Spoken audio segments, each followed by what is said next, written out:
Jaya Shri Krishna Chaitanya Prabhu Nityananda Shri Advaita Gadadhara Srivasadi Gaura Bhakta Vrinda Hare Krishna Krishna Krishna Hare Hare Hare Rama Rama Rama Hare Hare. Jai Shri Ram. Welcome all of you once again for today's session. Today we are going to talk about empathy. What is empathy? Empathy means to try to see the world from another person's point of view, to get into the other person's shoes, to feel the feelings of the other person. All these are the understandings that we get from the word empathy. Now, sympathy means you're feeling bad that somebody is going through something wrong. But empathy means to actually get into the other person's point of view, his shoes, and trying to see the whole incident. Now, this is very interesting, very important. We will understand why it is important later, but first we will talk about an interesting anecdote from the Valmiki Ramayana in the very second chapter of the Balakanda.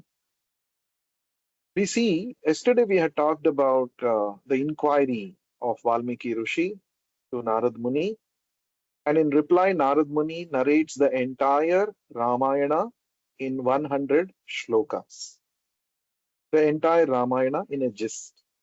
Now, after hearing to this Ramayana composed by or told by Narada Muni, Valmiki Muni was completely absorbed in the entire Leelas of Lord Ramachandra.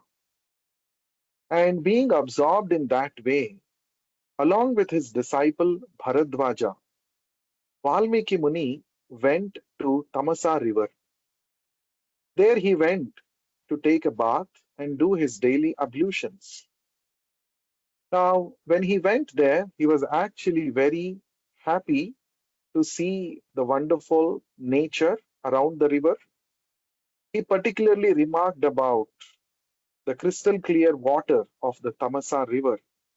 And he said, this river, the water is so crystal clear, like the mind of a perfect yogi.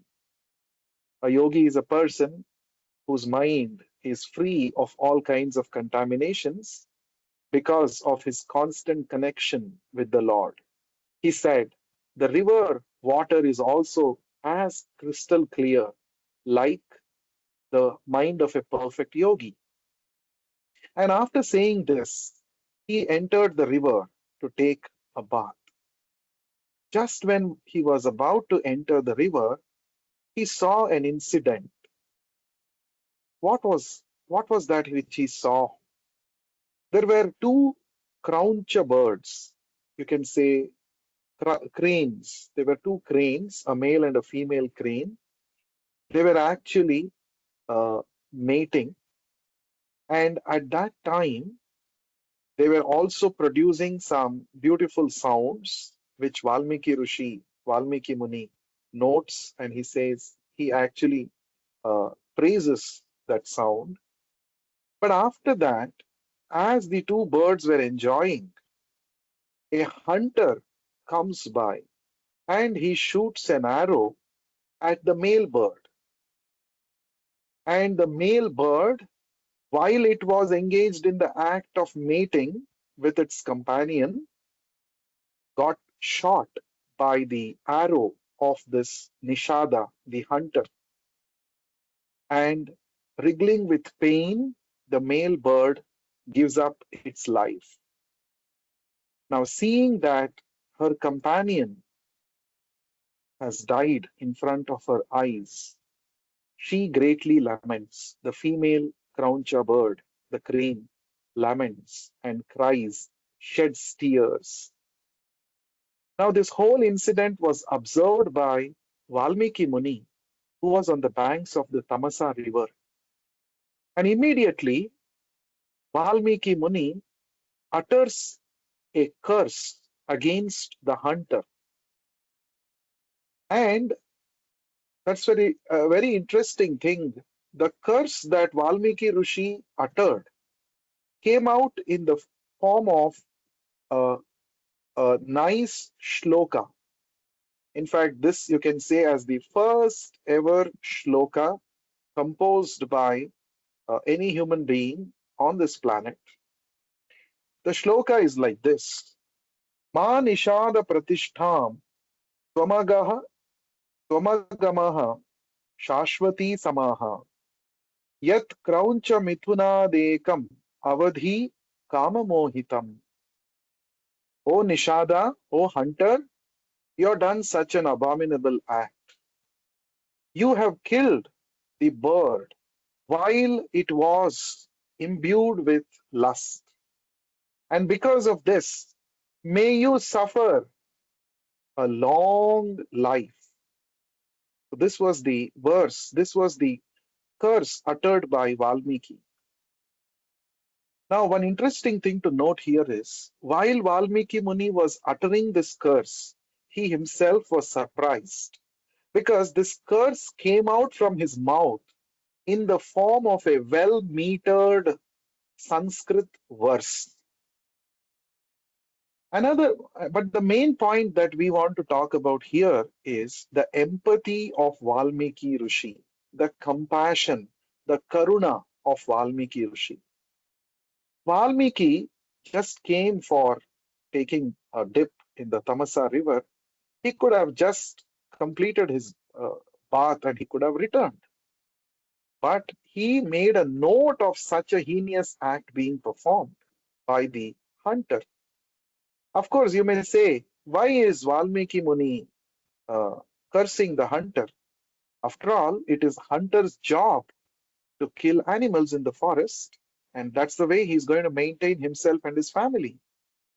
Actually, the point is, Valmiki Rishi particularly pointed out that, oh hunter, you're so sinful, you have actually killed a bird while it was mating.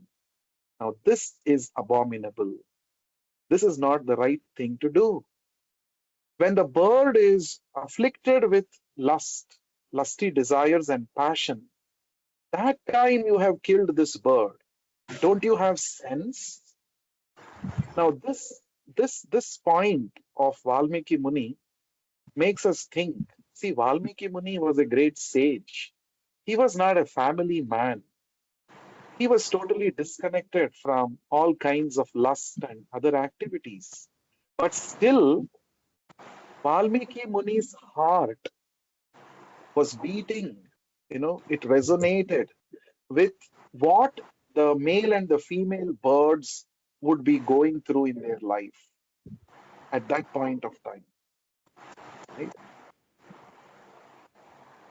So, this is a very important point that we have to make a note of what the other person is going through in his or her life while we are interacting with that person. I think somebody's, can we mute? It is creating some disturbance. Okay. So we have to understand what the other person is going through in his or her life. Everybody have their own situations. Everybody is fighting their battles in life. And too easily, we tend to judge people. Oh, what is this person doing? Or this person, why did he speak in this way? Why did he behave in this way? Now, this shows a sheer lack of empathy on our part towards others, right? Suppose somebody, let's say we are our own professor in IISc, on a particular day, he's not in a good mood. So maybe he shouts, he says something out of his emotions. And it is not right on our part to judge that person just because on that one particular day he passed a certain kind of remarks.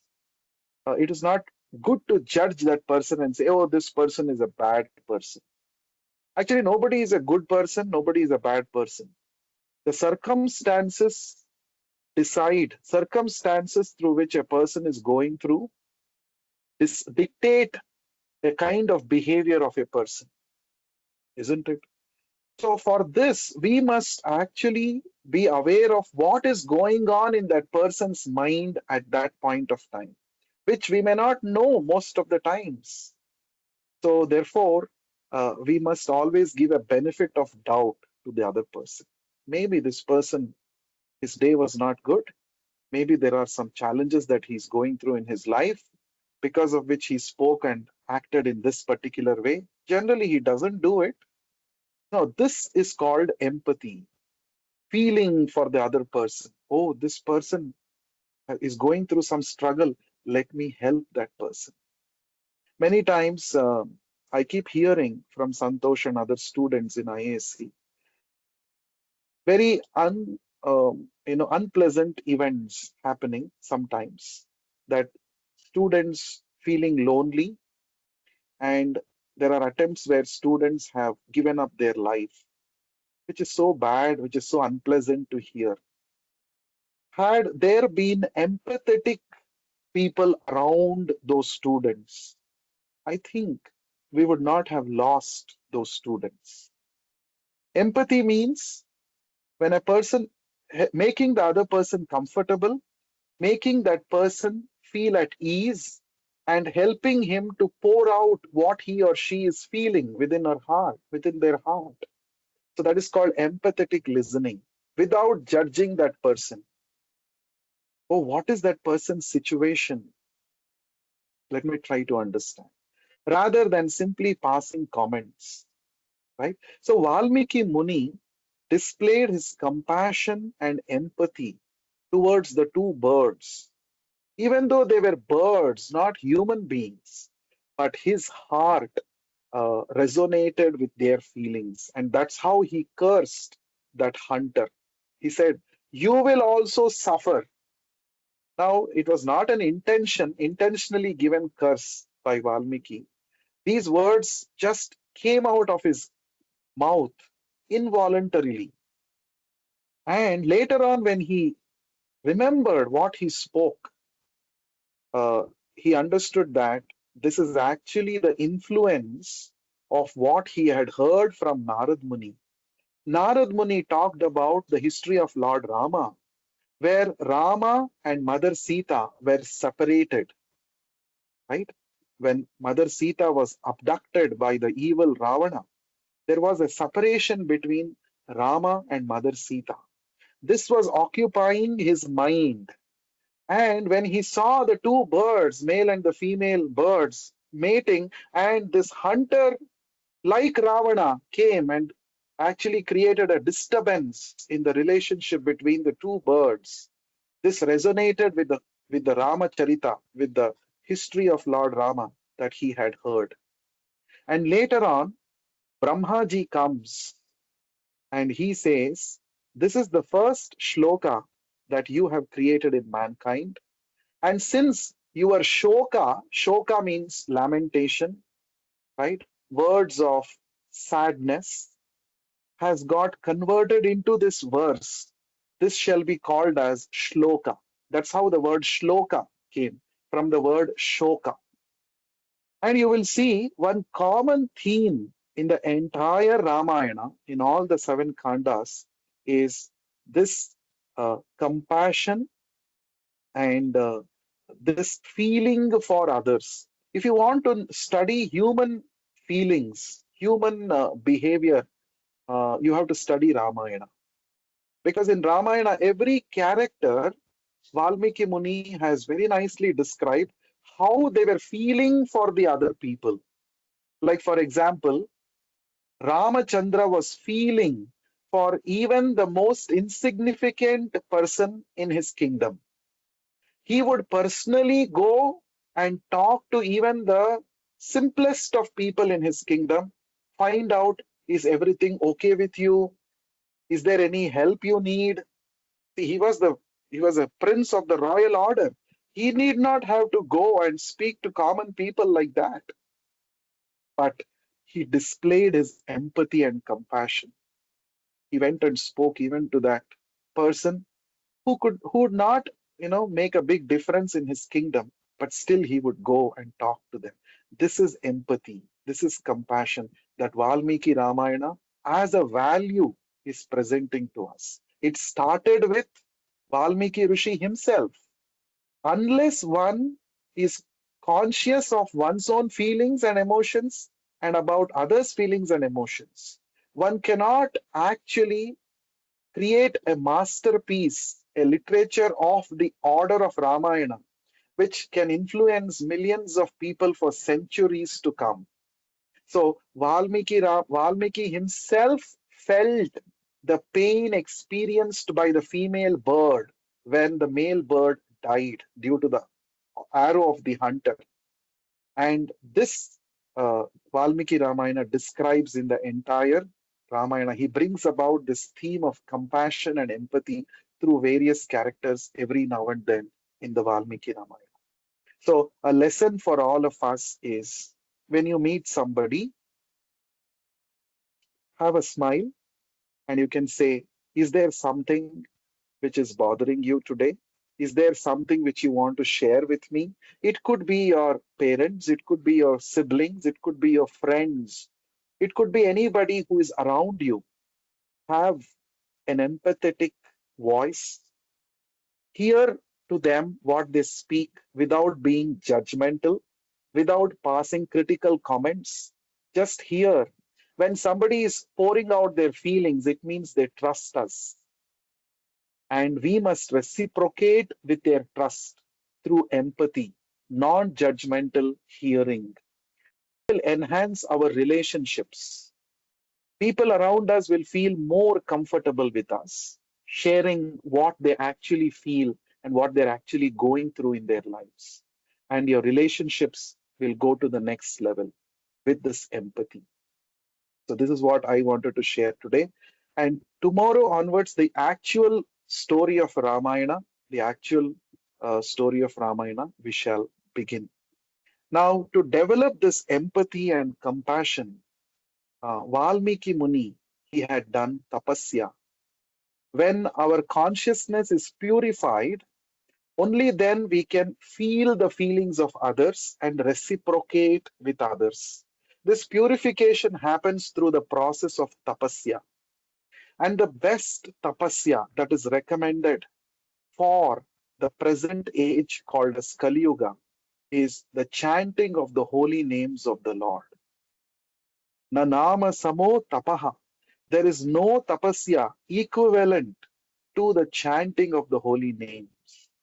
So I now request all of you to please join me in chanting the holy names of Lord Ramachandra and Lord Krishna. Together we shall chant the Hare Krishna Mahamantra. Hare Krishna, Krishna Krishna, Hare Hare, Hare Rama, Rama Rama, Hare Hare. Hare Krishna, Krishna Krishna, Hare Hare, Hare Rama, Rama Rama, Hare Hare. Hare Krishna, Krishna Krishna, Hare Hare, Hare Rama, Rama Rama, Hare Hare. Hare Krishna, Krishna Krishna, Hare Hare, Hare Rama, Rama Rama, Hare Hare. Hare Krishna, Krishna Krishna, Hare Hare, Hare Rama, Rama Rama, Hare Hare. Hare Krishna, Krishna Krishna, Hare Hare, Hare Rama, Rama Rama, Hare Hare. Hare Krishna, Krishna Krishna, Hare Hare, Hare Rama, Rama Rama, Hare Hare. Hare Krishna, Krishna Krishna, Hare Hare, Hare Rama, Rama Rama, Hare Hare. Hare Krishna, Krishna Krishna, Hare Hare. Hare Rama, Rama Rama, Hare Hare. Hare Krishna, Krishna Krishna, Hare Hare. Hare Rama, Rama Rama, Hare Hare. Hare Krishna, Krishna Krishna, Hare Hare. Hare Rama, Rama Rama, Hare Hare. Thank you so much. It's a very simple process, chanting and hearing of the holy names, the Hare Krishna Mahamantra. So when we chant and hear the holy names of the Lord, our consciousness becomes purified, and that is exactly the result of tapasya. And then we will be able to reciprocate with others' feelings with a pure heart without being judgmental about others. We can manifest real compassion and empathy in our lives, towards others in our lives who are all facing different challenges, fighting their own battles in their daily life. And just to, I think Santosh was telling me that every day the students of IISc meet both offline and online, and they practice this mantra meditation, the chanting of Hare Krishna Maha Mantra. So I think Santosh will be able to tell more about this to everybody. It's my request to all of you. Please spend at least 10 minutes a day, practice this mantra meditation. And if you join the people who are already doing it, there are students in IISc who are doing it, and it becomes easy for you to cultivate this habit. Thank you very much. We shall meet again in the next session tomorrow. Thank you. Hare Krishna. Jai Shri Ram.